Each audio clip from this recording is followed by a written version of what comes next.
विद्यार्थ्यांनो, आज आपण इयत्ता 10वीची एक ऍक्टिव्हिटी शीट प्रॅक्टिस म्हणून इथे सोडवणार आहात की जी 80 मार्क्सची आहे. Section first language study. Question number 1. Do as directed. Attempt any 4. विद्यार्थ्यांनो, या प्रश्नामध्ये म्हणजेच लँग्वेज स्टडीच्या प्रश्न पहिला ए मध्ये एकूण तुम्हाला 6 क्वेश्चन्स दिलेले असतात. त्यापैकी तुम्ही कुठलेही 4 सोडवायचे असतात. मी इथे तुम्हाला 6 क्वेश्चन्स सोडवून दिलेले आहेत. Number 1. Complete the following words by using correct letters. म्हणजे खाली दिलेले शब्द योग्य लेटर वापरून पूर्ण करा. Lunch LUNCH, wrong WRONG, alarm ALARM, child CHILD. Question number 2. Put the words in alphabetical order. दिलेले शब्द वर्णानुक्रमे लिहायचे आहेत. वर्णानुक्रमे म्हणजे A to Z च्या क्रमाने. आता इथे बघा, प्रत्येक शब्दाचं पहिलं लेटर तुम्ही पाहिलं तर ते वेगळं आहे. P, K, M, E. आणि त्यामुळं पहिला जो प्रश्न आहे तो आपण सहज पटकन वर्णानुक्रमे त्यांचा क्रम म्हणजे ABCD नुसार लावू शकतो. इथे बघा, इपिक, त्यानंतर किड्स, मिस्चिफ आणि पॅरेंट्स हा आपला अल्फाबेटिकल ऑर्डर झाला. Number 2. Active, ability, always, account. यामध्ये तुम्ही पाहिलं असेल की प्रत्येक शब्दाची सुरुवात ए या लेटरने झाली आहे. अशा वेळेस आपण त्याचा दुसरा जो लेटर दिलेला आहे तो विचारात घेऊन अल्फाबेटिकल ऑर्डर लावायची असेल. दुसरा पण सेम असेल तर तिसऱ्या लेटरचा विचार करायचा. आता इथे मी त्याचप्रमाणे अल्फाबेटिकल ऑर्डर लावली आहे. पहिला शब्द येईल ॲबिलिटी, दुसरा अकाउंट, तिसरा ऍक्टिव्ह आणि चौथा ऑलवेज.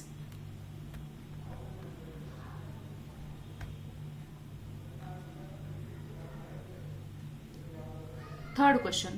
पंक्च्युएट द फॉलोइंग म्हणजे विरामचिन्हे वापरा. आता इथे मी करेक्शनच केलेले आहेत बघा. Where did you disappear cried Mrs Bhushan. या ठिकाणी सुरुवात प्रश्न आहे म्हणून डबल इन्व्हर्टेड कॉमा दिलाय. मिसेस भूषणचं वाक्य आहे. W सुरुवातीचं लेटर कधी आपण कॅपिटलच काढतो. हा प्रश्न आहे म्हणून मी इथे क्वेश्चन मार्क दिला आणि डबल इन्व्हर्टेड कॉमा क्लोज करून मिसेस भूषण याचा M आणि B कॅपिटल काढले कारण हे प्रोनाउन आहे आणि शेवटी फुल स्टॉप दिलाय. वेअर डिड यू डिसअपिअर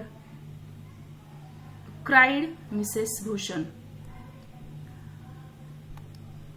हा प्रश्न आहे म्हणून आपण क्वेश्चन मार्क द्यायला विसरायचं नाही.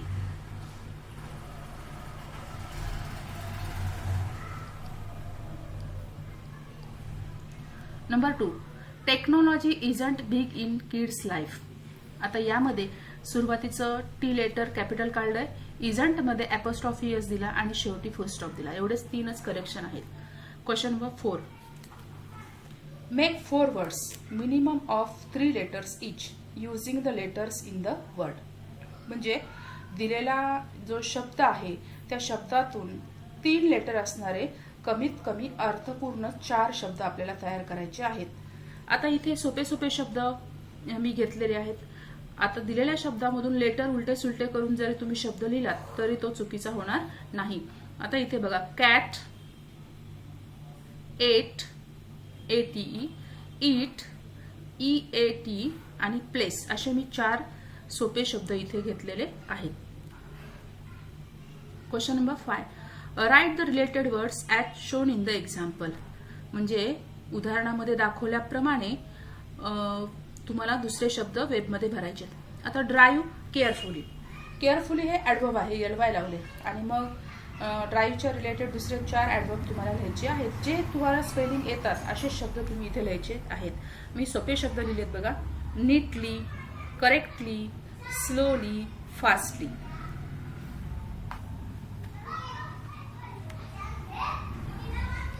Question number 6. Complete the word chain of adjective. Add 4 words, each beginning with the last letter of the previous word. आपल्याला इथे चेन कंप्लीट करायची आहे, पण ऍडजेक्टिव्हची चेन कंप्लीट करायची आहे आणि शेवटच्या लेटर्सनीच नवीन शब्द घ्यायचा आहे. आता इथे हार्श हा शब्द घेतलाय, शेवटचं लेटर एच आलंय म्हणून मी इथे ऍडजेक्टिव्ह हाय घेतलंय. परत एच लेटर आलं म्हणून मी इथे ऍडजेक्टिव्ह ऑनेस्ट घेतलंय. टी लास्ट लेटर आले या ठिकाणी. टॉल हा शब्द घेतलाय. एल लास्ट लेटर आणि त्याच्यासाठी ऍडजेक्टिव्ह लॉंग हे मी वापरलेलं आहे. म्हणजे शेवटचं जे लेटर आहे त्यापासून आपण ऍडजेक्टिव्ह हा शब्द घ्यायचा आहे. चेन करत असताना ॲरो द्यायला विसरायचं नाही. इथे दिलेले आहेत पण कधी नसेल दिले तर तुम्ही ते द्या. B question. Do as directed. Attempt any one. या 2 प्रश्नापैकी कुठलाही एक प्रश्न तुम्ही अटेम्प्ट करायचा आहे. A. Make meaningful sentence by using the phrase. इथे विद्यार्थ्यांनो मी दिलेले सर्वच प्रश्न सोडवून दिलेले आहेत, पण तुम्ही कुठलाही एक प्रश्न म्हणजे क्वेश्चन 1 मधला एक आणि क्वेश्चन 2 मधला एक असे एक एक प्रश्न इथे सोडवायचे आहेत. टू फिगर आउट म्हणजे अंदाज काढणे आणि हे फिगर आउट ही फ्रेज तुम्ही तुमच्या वाक्यात वापरायचे. I can figure out my marks. मी माझे मार्क्सचा अंदाज काढू शकते. Add a clause to the following sentence to expand it meaningfully. आता हे दिलेलं जे वाक्य आहे त्याला आपल्याला क्लॉज ऍड करायचा आहे आणि जेव्हा क्लॉज ऍड करायचा असतो तेव्हा कोऑर्डिनेटर कंजंक्शन वापरायचं असतं. इथे मी हू वापरलेलं आहे. I know of a school boy who is very clever. की मला एक शाळेतला मुलगा माहिती आहे की जो खूप हुशार आहे. Question 2. Attempt anyone. Add a prefix or suffix to make new words. आता प्रिफिक्स म्हणजे शब्दाच्या पूर्वी येणारे लेटर आणि सफिक्स म्हणजे शब्दाच्या नंतर येणारे लेटर. इथे तुम्ही कुठलेही वापरू शकता. आता declare, declaration, protect, protection or make a meaningful sentence using any one of the following words. आता हेच दिलेले शब्द दोन्हीपैकी एक तुम्ही तुमच्या वाक्यात लिहायचं आहे. मी दोन्ही लिहिले तिथे बघा. I declared my plan. मी माझी योजना जाहीर केली. Protect. I protect myself in any problem. कोणत्याही अडचणीमध्ये मी माझे स्वतः संरक्षण करते. आता जो दुसरा प्रश्न आहे क्वेश्चन नंबर क्वेश्चन 2A. आता इथे आपल्याला टेक्स्टबुक मधील सीन पॅसेज दिलेला आहे आणि त्याच्या सहाय्याने आपल्याला ऍक्टिव्हिटीज कंप्लीट करायच्या. त्याआधी आपण पॅसेज पाहून घेऊया. जरी आपल्या टेक्स्टबुक मधला असला तरी एकदा आपण तो समजून घेऊ आणि मग क्वेश्चन सोडवू. बघा. Then he flap his wings once and he soared upwards. त्याने परत त्याचे पंख फडफडले आणि तो वरच्या साईडला त्यांनी भरारी घेतली. गा गा गा गा गा. गाव कॉल आ. हिज मदर स्वीप फास्ट हिम. गा गा गा गाव कॉल आ असा पंखाचा फडफडाट करीत आई त्याच्याकडे झेपावली. Her wings making a loud noise. म्हणजे तिचे पंख जोरजोरात आवाज करत होते. He answered her with another scream. त्यानेही तसाच आवाज करत किंचाळत तिला प्रतिसाद दिला. Then his father flew over him screaming.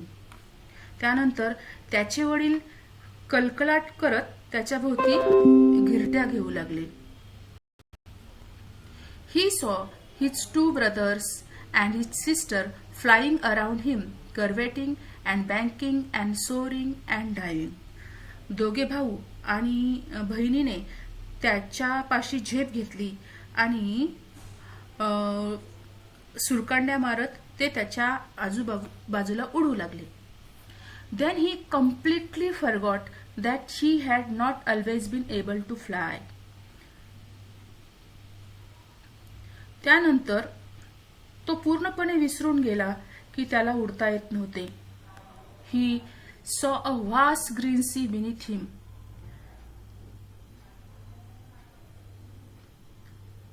याचा अर्थ त्याने खाली विस्तीर्ण असा समुद्र पसरलेला पाहिला.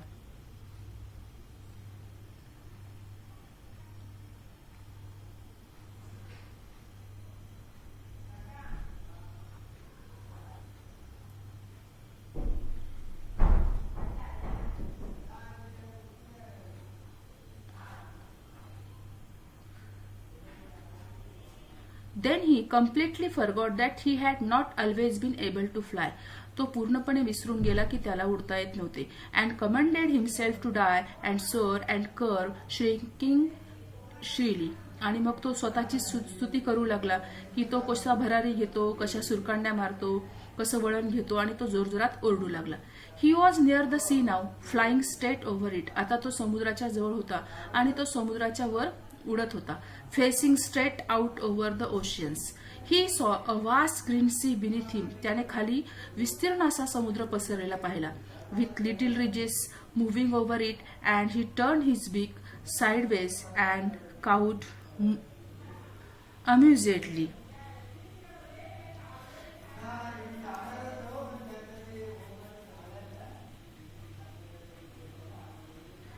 खाली पसरलेला हिरवागार विशाल सागर आणि त्यातून डोकावणारे लहान लहान मासे त्याला दिसले आणि त्याने आपली चोच बाजूला वळवून आनंदाने चित्कार केला किंवा आनंदाने तो ओरडला. Her parents and his brothers and sisters had landed on this green flooring ahead of him. त्याचे आई वडील आणि त्याची भावंडे म्हणजे ब्रदर्स मग त्या हिरव्यागार पृष्ठभागावर उतरली.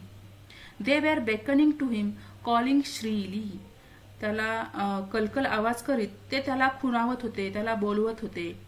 He dropped his legs to stand on the green sea. त्याने त्याचे दोन्ही पाय समुद्रात खाली उभे राहण्यासाठी सोडले. His legs sank into it. पण त्याचे पाय आत बुडू लागले. He screamed with fright and attempted to rise again, flapping his wings. तो घाबरून ओरडला आणि पंख फडफडीत पुन्हा वर उडायला लागला. But he was tired and weak with hunger and he could not rise, exhausted by the strange exercise. आता तो दमला होता, भुकेने अशक्त झाला होता आणि वेगवेगळ्या प्रकारचा व्यायाम करून थकल्यामुळे त्याला पुन्हा उडता येत नव्हतं. His feet sank into the green sea and then his belly touched it and he sank no further. त्याचे पाय हिरव्या समुद्रात शिरले, पोट हलकेच पाण्याला टेकले आणि मग तो आणखीन खाली बुडला नाही. He was floating on it. तो त्या पाण्यावर तरंगू लागला. And around him his family was screaming, praising him and their beaks were offering him scraps of dogfish.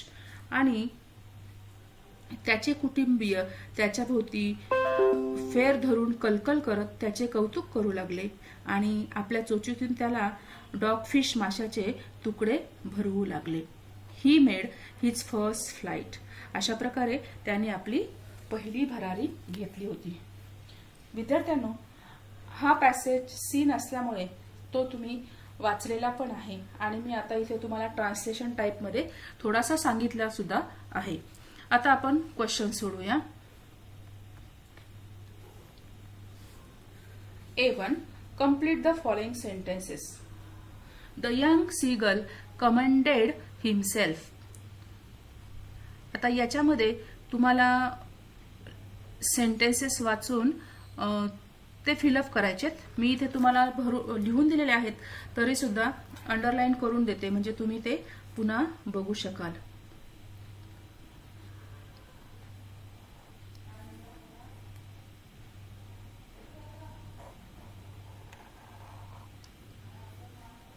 Number 2, the young seagull was exhausted by strange exercise.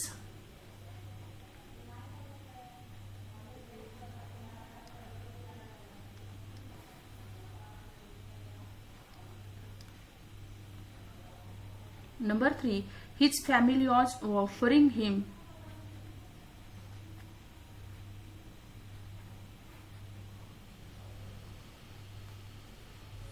Scraps of dogfish. आणि चौथा, the young seagull saw dash dash. Young seagull सॉ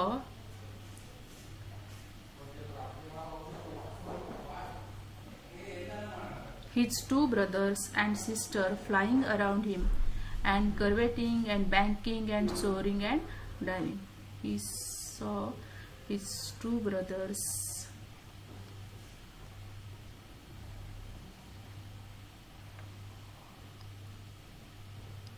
अशा प्रकारे मी इथे तुम्हाला 4 जे incomplete sentence आहेत ते कंप्लीट करून दिलेले आहेत आणि इथे थोडक्यात शॉर्ट मध्ये लिहिलेले सुद्धा आहेत. A2, complete the web. Actions of the young seagulls brothers and sister. Actions म्हणजे त्याच्या भावाच्या आणि त्याच्या बहिणीच्या ज्या ऍक्शन्स होत्या त्या फक्त इथे सांगायच्या. इथे आपण अंडरलाईन केलेल्या वाक्यामध्येच त्या ऍक्शन दिलेल्या आहेत. बघा मी त्यांना गोल करते.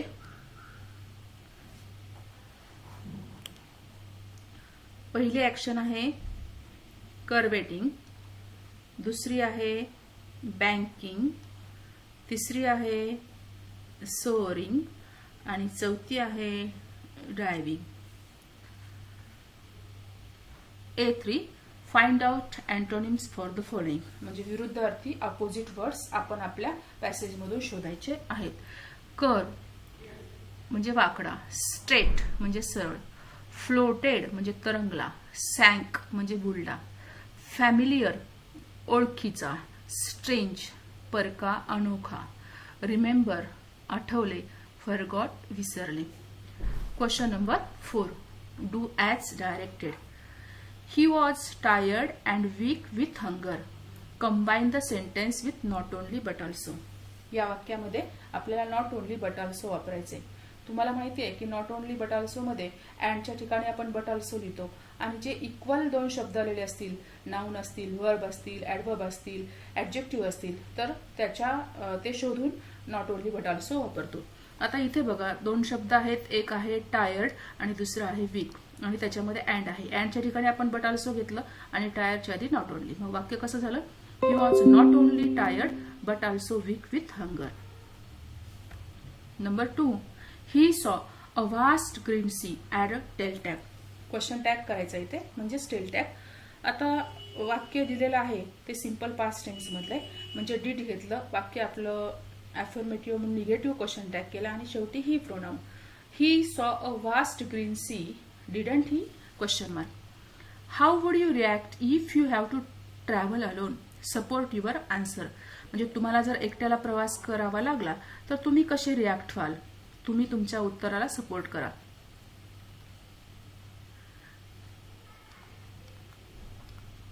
I would feel very happy. I would take care of myself. म्हणजे मला खूप आनंदी वाटेल आणि मी स्वतःची काळजी स्वतः घेईन. क्वेश्चन 2B हा सुद्धा प्रश्न जो आहे तो आपल्याला आपल्या टेक्स्टबुक मधलाच सीन पॅसेज आहे आणि मग त्या सीन पॅसेजवरती आपल्याला इथे क्वेश्चन्स दिलेले आहेत.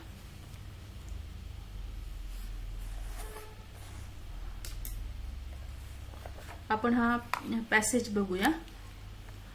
Although the idea of protecting cultural and natural heritage sites around the world began in the early 20th century, momentum for its actual creation was not until the 1950s.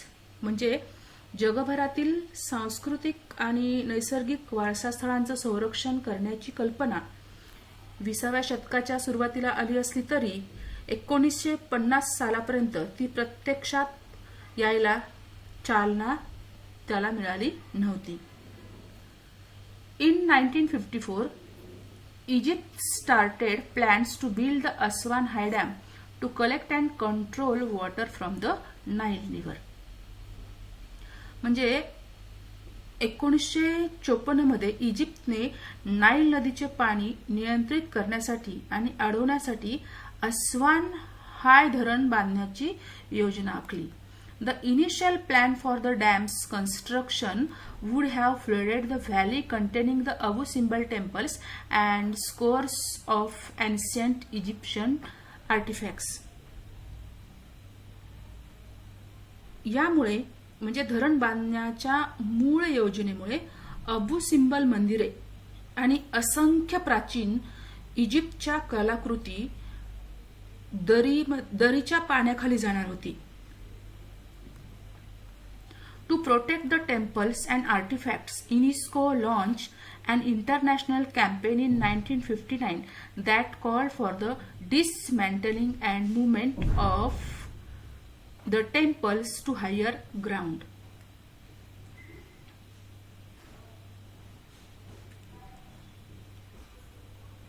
ही मंदिरे व कलाकृती यांचं संरक्षण करण्यासाठी युनेस्कोने 1959 मध्ये एक आंतरराष्ट्रीय मोहीम राबवली की ज्याद्वारे मंदिरे उतरवून एका उंच ठिकाणी स्थलांतरित करण्यात आली.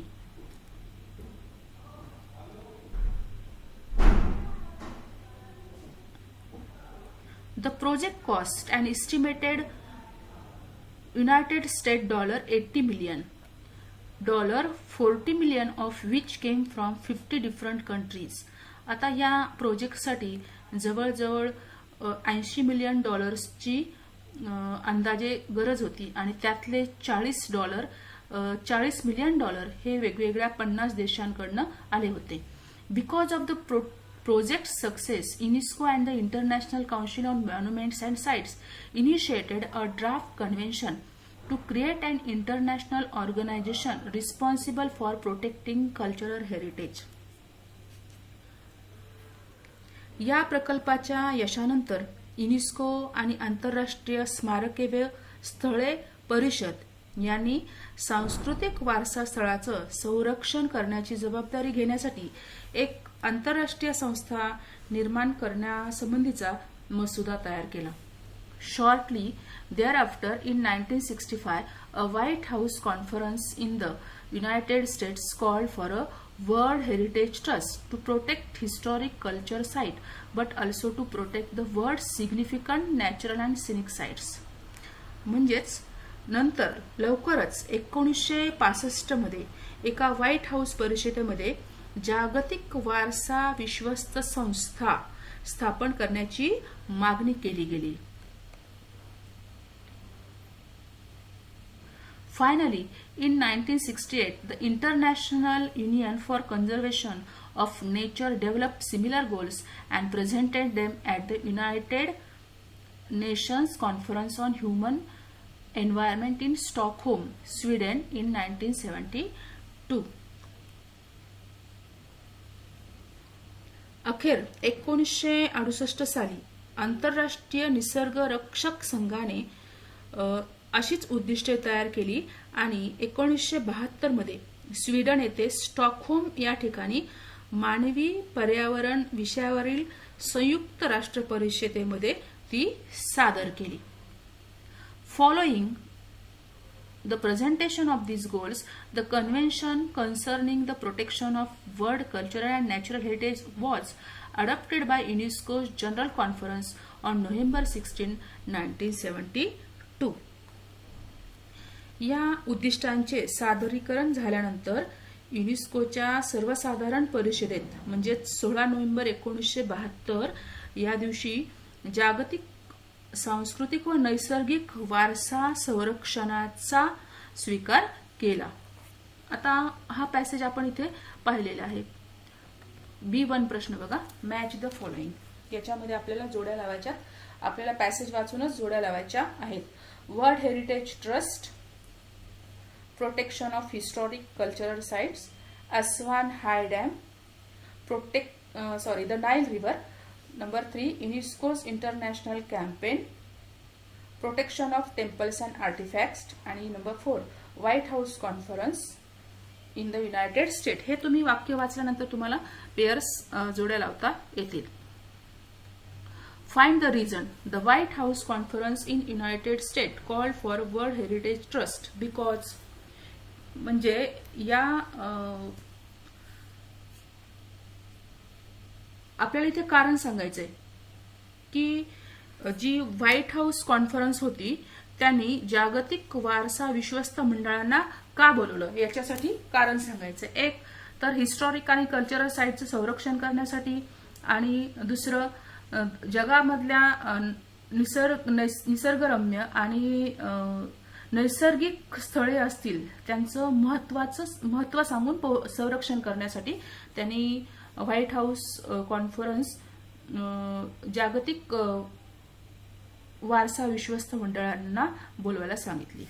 आता इथे दोन्ही मी अंडरलाईन लिहिलेले आहेत इथे आणि तुम्हाला पण इथे अंडरलाईन करून देते.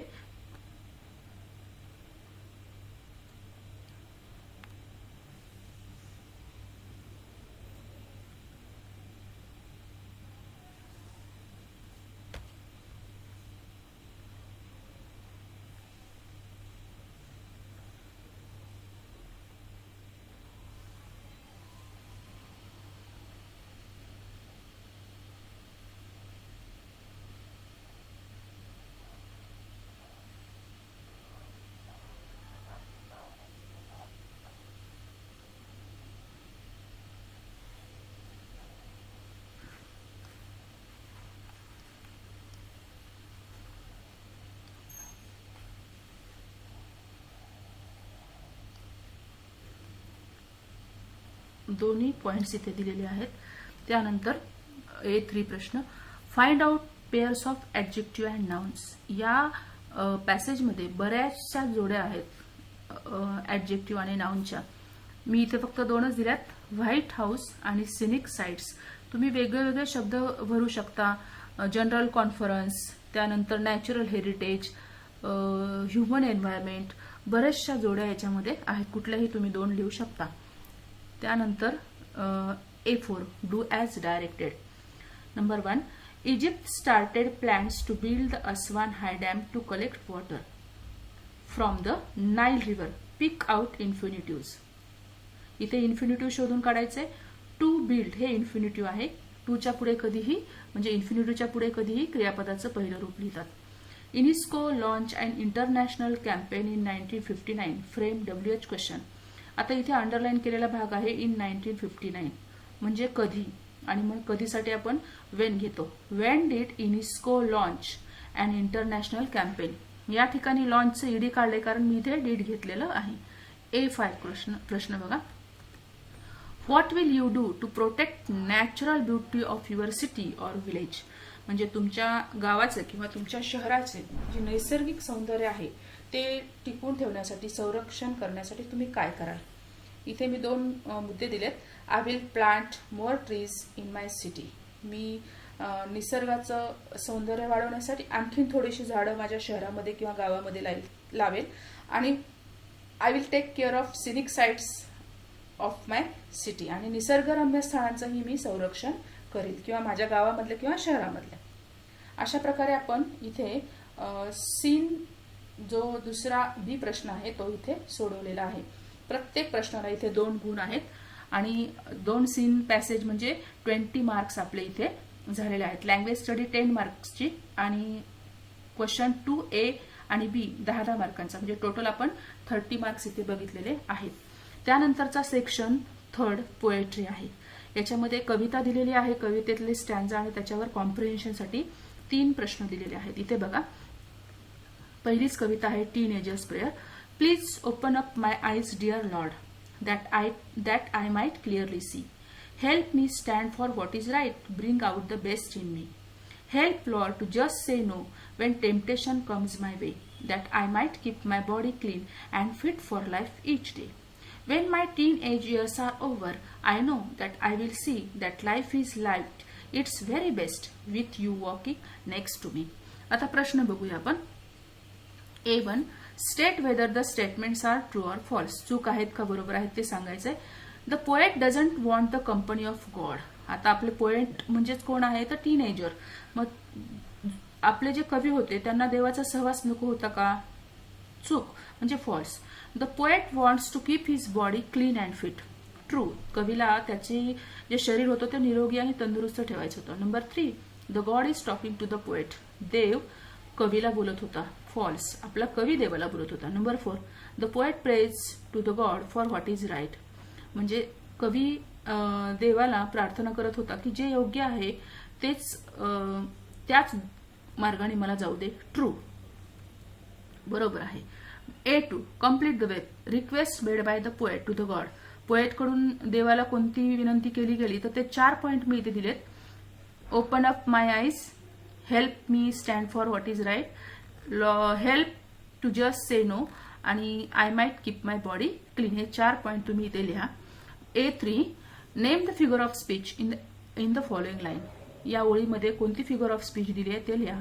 इथे बघा, help lord to just say no या वाक्यामध्ये ओ साऊंड 3 वेळेस रिपीट झालेला आहे आणि म्हणून इथे अलिट्रेशन ही फिगर ऑफ स्पीच आहे. त्यानंतर ऍप्रिसिएशन ऑफ द पोएम साठी यू स्टार्ट डाईंग स्लोली ही पोएम आपल्याला इथे दिलेली आहे. आता ऍप्रिसिएशनचे काही मुद्दे दिलेत, त्या मुद्द्याला धरून मी इथे ऍप्रिसिएशन केले ते आपण पाहूया. Title, you start dying slowly. Name of the poet, Pablo Neruda. Rhyme scheme, free verse. या कवितेमध्ये एकही रायमिंग वर्ड नाही आहे आणि म्हणून त्याला आपण फ्री वर्स म्हणतो. Figure of speech, anaphora.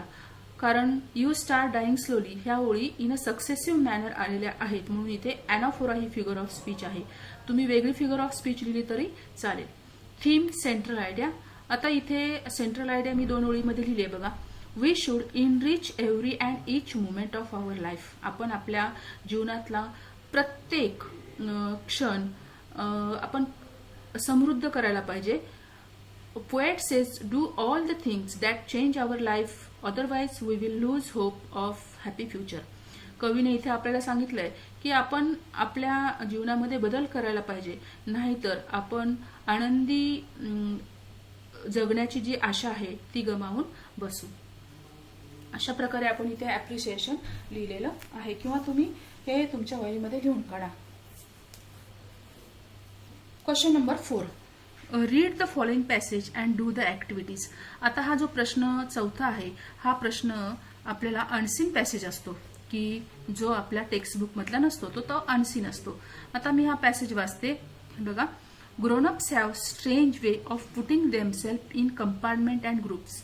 म्हणजे मोठे लोक विचित्र त्यांचा एक मार्ग आहे की ते स्वतःला एक विशिष्ट कंपार्टमेंटमध्ये किंवा समूहामध्ये ठेवतात.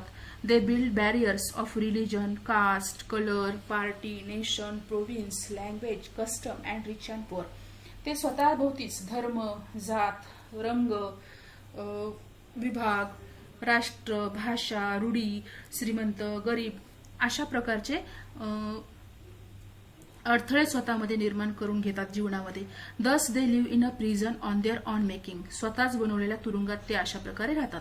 Fortunately children do not know much about these barriers. पण या अडचणींबद्दल सुदैवाने मुलांना काही माहिती नाही.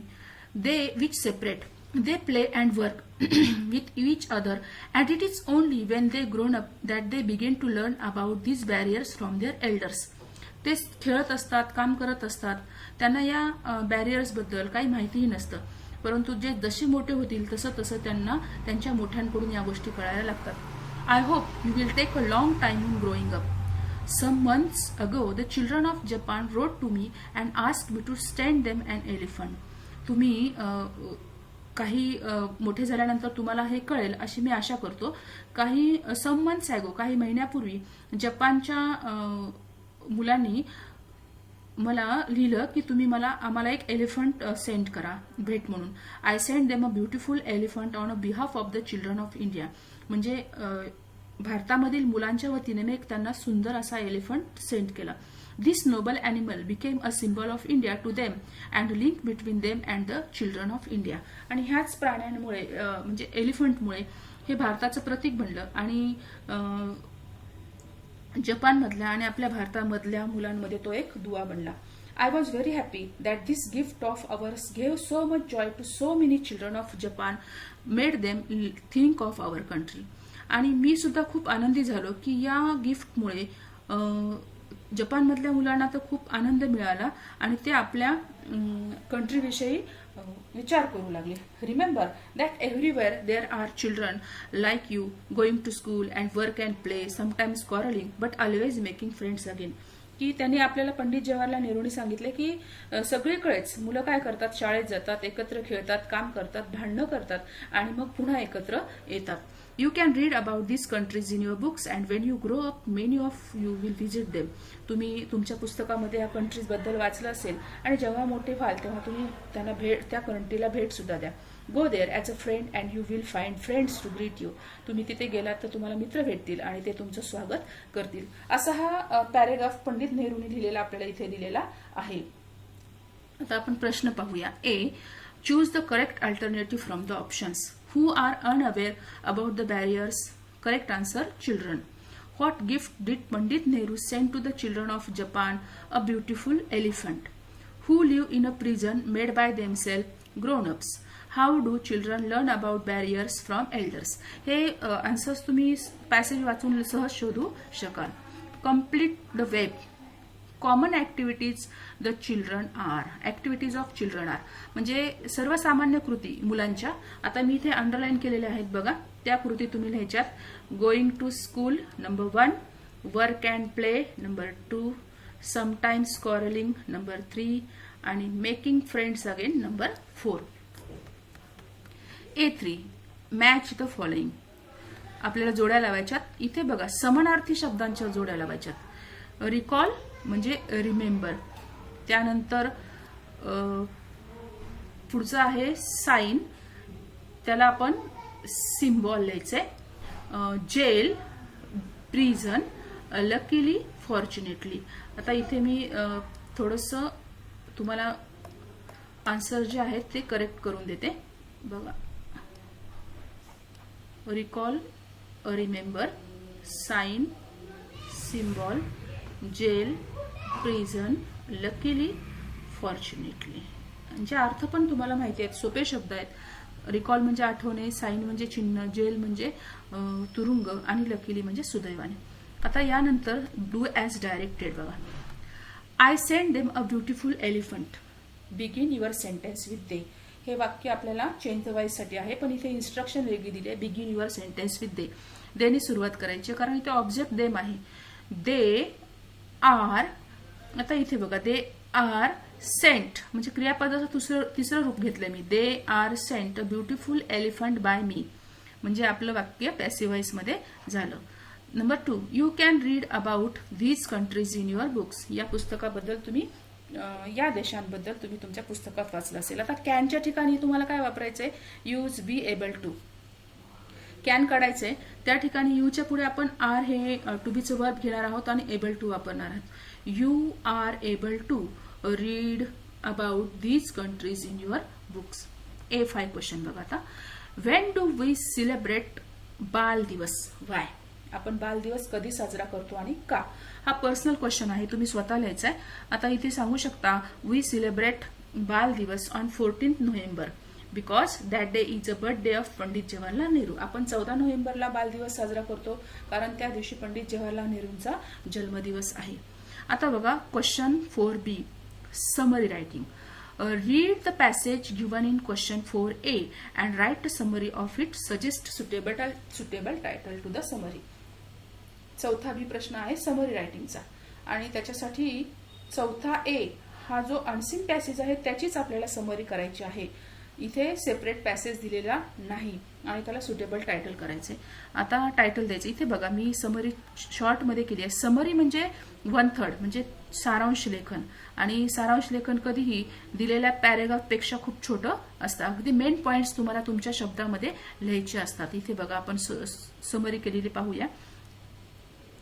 टायटल दिलंय Pandit Nehru's opinion about grown-ups. बघा, children are unaware about the barriers of religion, caste, color, party, nation, province, language, customs and rich and poor. When they grown up, they begin to learn about them barriers from their elders. Elders live in prison made by themselves.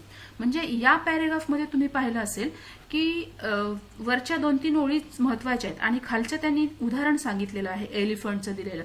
म्हणजे तुम्ही जेव्हा summary कराल तेव्हा त्यातले जे main points आहेत तेच फक्त घ्यायचे आणि तुम्ही तुमच्या शब्दामध्ये ते लिहायचे आणि टायटल द्यायचं आहे. विद्यार्थ्यांनो, अशा प्रकारे आपण 4 सेक्शन इथे सोडवलेले आहेत. पार्ट 2 मध्ये मी राहिलेले जे प्रश्न आहेत, प्रश्न 5वा आहे, 6वा आहे, 7वा आहे, ते मी तुम्हाला सोडवून दाखवणार आहे आणि समजून सुद्धा एक्सप्लेन करून सुद्धा देणार आहे.